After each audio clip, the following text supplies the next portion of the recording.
બાળકોમાં કબજિયાત બહુ જ સામાન્ય સમસ્યા છે, પણ એ માતાપિતા અને બાળક બંને માટે ઘણીવાર મોટી ચિંતાનું કારણ બની જાય છે. તો ચાલો આજે આ વિષયને થોડો ઊંડાણપૂર્વક સમજીએ, જેથી આ પડકારનો સામનો આપણે પૂરી જાણકારી અને આત્મવિશ્વાસથી કરી શકીએ.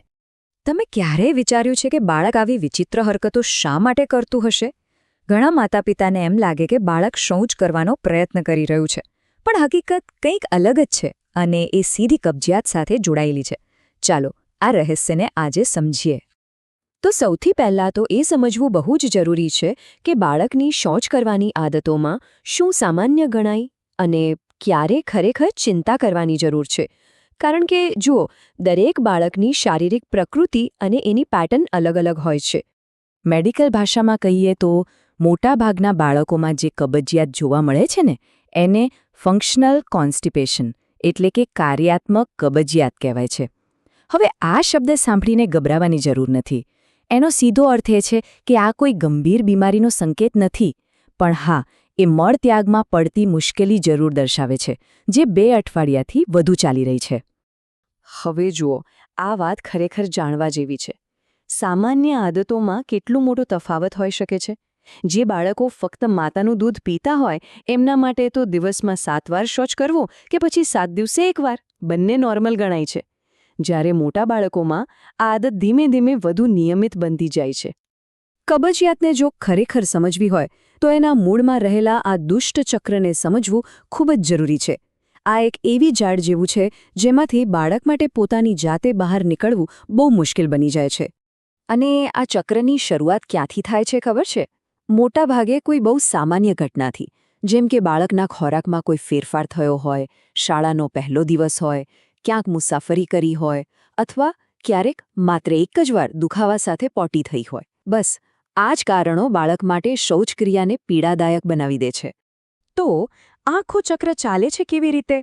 જુઓ, એકવાર બાળકને દુખાવો થાય છે એટલે એ ડરી જાય છે અને પોટી રોકવાનું શરૂ કરે છે. હવે રોકાયેલો મળ શરીરમાં લાંબો સમય રહે એટલે એમાંથી પાણી શોષાઈ જાય અને એ વધુ સૂકો અને કઠણ બને. આના કારણે આગલી વખતે હજુ વધારે દુખાવો થાય છે. બસ આ એક એવું ચક્ર છે જે પોતાની જાતે જ વધુને વધુ ખરાબ થતું જાય છે. તો હવે સવાલ એ આવે છે કે માતાપિતા તરીકે આપણે કેવી રીતે ઓળખી કે બાળક મળ રોકી રહ્યું છે? કારણ કે તેના સંકેતો ઘણીવાર આપણી નજર ચૂકવી શકે છે. ચાલો એ સંકેતો પર એક નજર કરીએ.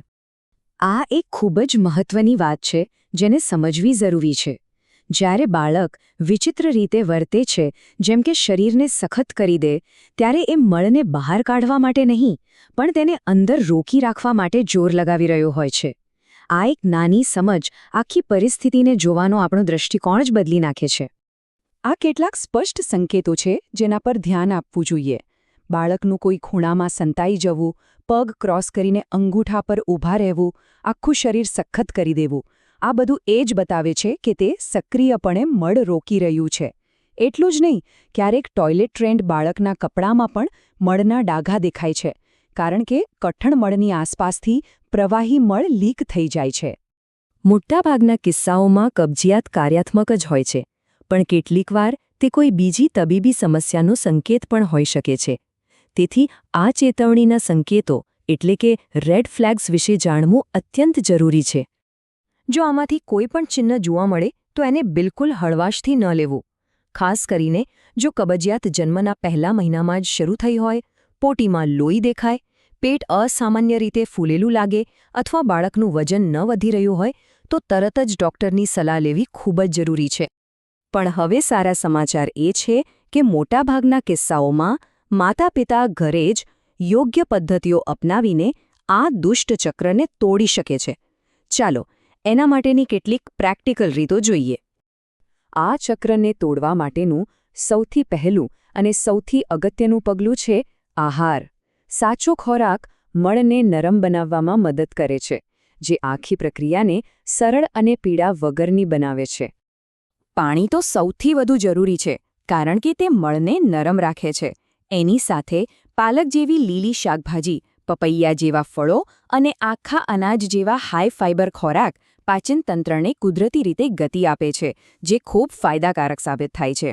બીજી બાજુ કેટલાક ખોરાક એવા પણ છે જે વધુ પ્રમાણમાં લેવાથી કબજિયાત વધારી શકે છે, જેમ કે બહુ વધારે દૂધ પીવડાવવું, મેંદાની બનેલી બેકરીની વસ્તુઓ અને કેટલાક ફળો જેમ કે સફરજન અને કાચા કેળા એનું સેવન થોડું મર્યાદિત માત્રામાં કરવું જોઈએ. અને હા, માત્ર આહાર જ નહીં પણ એક સ્વસ્થ શૌચાલયની આદત બનાવવી પણ એટલી જ જરૂરી છે. જમ્યા પછી બાળકને નિયમિત રીતે થોડી મિનિટો માટે શૌચાલયમાં બેસાડવાથી શરીરને એક પેટર્ન બનાવવામાં મદદ મળે છે. અને સૌથી અગત્યની વાત, આ સમય દરમિયાન વાતાવરણ એકદમ હળવું અને સકારાત્મક રાખવું, જેથી બાળકનો ડર ધીમે ધીમે દૂર થાય. અંતે ચાલો આ એક પ્રશ્ન પર વિચારીએ. જ્યારે માતાપિતા એ સમજે છે કે એમનું બાળક જાણી જોઈને પરેશાન નથી કરી રહ્યું, પણ એ તો પીડા અને ડરના એક ચક્રમાં ફસાઈ ગયું છે, ત્યારે એમનો પ્રતિભાવ ગુસ્સા કે સજામાંથી સહાનુભૂતિમાં બદલાઈ જાય છે. અને આ સમજણ જ ઉપચારની દિશામાં પહેલું અને સૌથી શક્તિશાળી પગલું છે.